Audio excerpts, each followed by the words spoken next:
This is the story about the old Fortuna mine. This old mine is located down in the Gila Mountain range by Yuma, Arizona. It was back in 1894 that three men were out in the Gila Mountains looking for some lost cattle that had gotten away.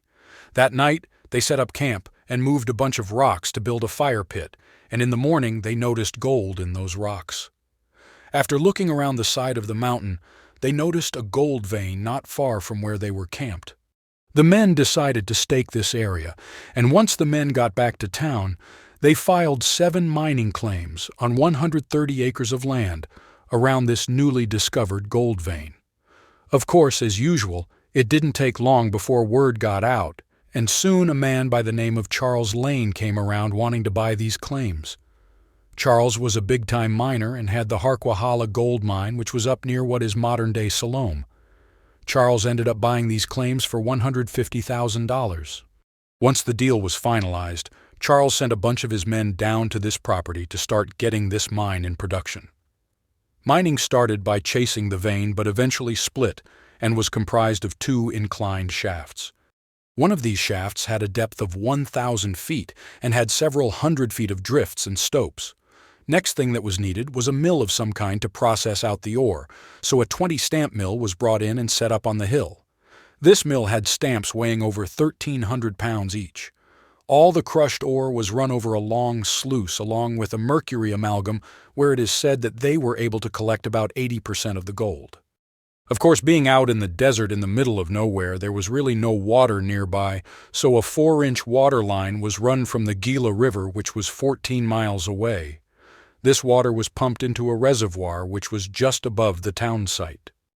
The town itself was pretty small, with only around 100 people. However, besides housing for the workers of the mine, there was a blacksmith shop, a general store, a schoolhouse, and even a couple saloons. After the mine and mill had been running for a while, it was noticed that there was still gold left in the tailings, so a cyanide plant was built on the site just below the crusher. This proved to be profitable as these mine tailings were running around $5 a ton. That was a lot of money back then when gold was just around $20 an ounce and they had tons of tailings from the mine just sitting there.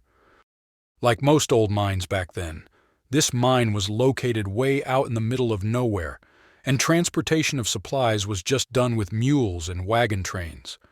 Transporting gold to a refiner to get paid back then always left mine owners dealing with the risk of stage robberies and even employee theft. This mine was no different, as there was always the threat of theft of gold during shipments. Because this gold was being stolen, the mine started pouring gold bars that weighed as much as 150 to 200 pounds. This made theft just a bit more difficult, as thieves would have a tougher time trying to run off with 200-pound bars. If you are a treasure hunter, here's a free tip to follow up on. It is rumored that a cache of stolen gold is buried in an area known as Spook Canyon in the Gila Range, and this canyon is about 5 miles southeast of the mine site. The life of the mine was short-lived, and by 1904, the main vein ran out of ore and the mine shut down. Over the next few decades, the mine was worked off and on, but with little success. Over its lifetime, the mine produced an estimated and recorded production would be some 213,000 tons of ore, which produced approximately 125,000 ounces of gold. That amount of gold today would be about $250 million worth. You can still go to the old Fortuna mine today. It's just a few miles away from present-day Yuma. There you can see some old diggings in the foundations where the mill once stood. I hope you enjoyed this short story about the old Fortuna mine. Please like, share, and subscribe so we can continue to bring you more old lost mine stories.